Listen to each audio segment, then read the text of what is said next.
Yung mga bato. Ito ako sa Island Mahal. Ganda dito. Island.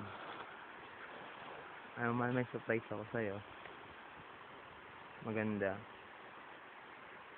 Yan, yung island. Sana nandito ka.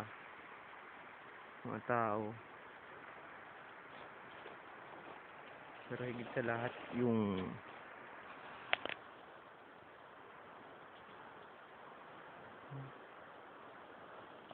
ang pinaka maganda dito, yung makikita yung pangalan mo sa batuhan.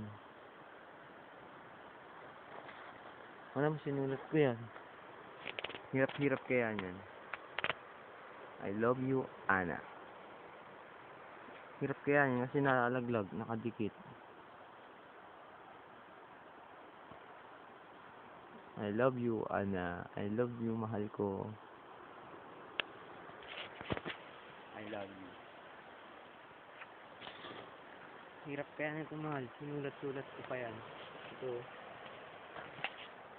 Dinikit-dikit ko pala isa-isa. Ganda, no? I love you.